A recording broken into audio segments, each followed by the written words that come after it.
This is Alt Clut, the rock of the Clyde, and before Scotland existed, this was the capital of a kingdom whose people have been almost entirely forgotten. They were Britons, speaking a language closer to Welsh than anything you would hear on these streets today, and they moved freely across a landscape that had not yet been carved into nations. Their poets and saints travelled between what is now Scotland and what is now Wales, as though the distance meant nothing, because to them it did not. This video came directly from your comments on the Govan episode. You asked about the kingdom that came before, so here it is, and if there's a place or a story you think deserves the treatment, drop it below. To control this rock was to control the river. Alt Clut sits exactly where the Clyde and the river Leven meet, and everything moving in from the sea, every ship, every trade good, every army had to pass beneath it. From up here you can still see why. The river narrows, the rock dominates, and there is nowhere to go that does not bring you under the eye of whoever held the heights. But power like that draws attention. The kingdom sat between the Picts pressing from the north, the Angles pushing up from Northumbria, and Gaelic kings expanding steadily from the west. Early monks writing in Northumbria recorded it as a strong city of the Britons, and coming from a rival kingdom, that was not a description given lightly. The rock saw fire again and again, combined forces took the summit, burned it to the ground, and somehow, every time, the kingdom pulled itself back together, rebuilt and carried on. But eventually the threat did not come over land, it came from sea.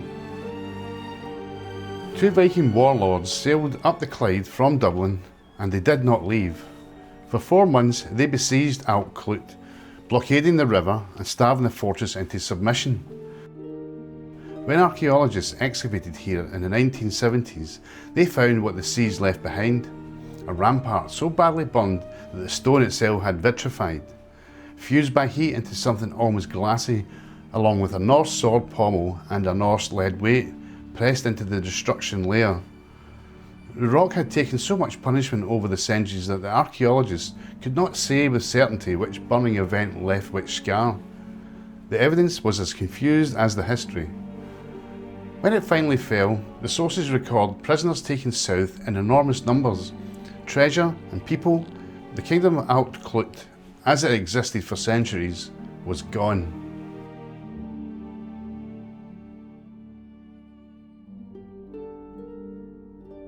Two years later, a single line appears in the chronicles. Arthgal, king of the Britons of Strathclyde, was killed at the council of Constantine, son of Kined, king of the Scots. That is the entire entry. No motive, no context, just a name and a killing, and the man whose advice preceded it. Constantine's own brother-in-law stepped into the kingship almost immediately after, which raises questions the record simply refuses to answer. Was Arthgal a prisoner from the siege, removed once he was no longer useful? Was this a calculated elimination of a rival, weakened beyond recovery? The chronicle doesn't say, it rarely does. What is clear is that the kingdom survived, and that its centre of gravity shifted upstream to Govan, where a new royal and ecclesiastical complex was already taking shape on the riverbank. The carved stones, the probable royal cemetery, the assembly mound that stood here until the shipbuilding era levelled it.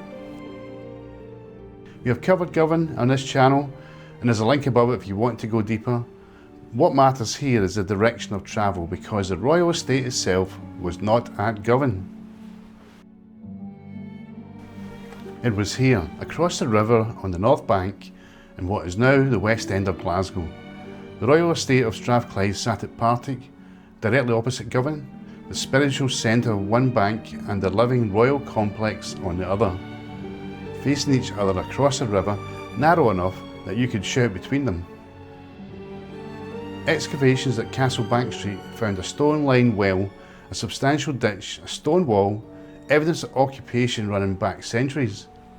The infrastructure of importance is there, but the palace itself, the Great Hall, has never been found, either buried under streets that were never excavated deeply enough or long since dismantled and carried away. There is a local tradition that the castle ruin standing here into the 19th century was removed in a single night by locals using stones for dikes and garden walls. Whether that happened or not is the kind of story a place generates when its history has been thoroughly erased. Glasgow grew over all of it. The university occupies the hill, the museum fills the park, the tenements run to the water. From up here you're looking at one of the most layered pieces of ground in Scotland, a landscape where a kingdom older than the country itself lies somewhere beneath the tarmac and the sandstone. Still unexcavated, still waiting. They held this river for centuries through repeated attack and political pressure from every direction. And in the end, they were not defeated so much as absorbed, slowly without ceremony, into the emerging kingdom of Scots. 200 years of marriage and mergers and shifts of power left no single dramatic ending. The rock is still there, the river is still there, the geography that made this place worth holding has not changed at all. You just have to know what you're looking at.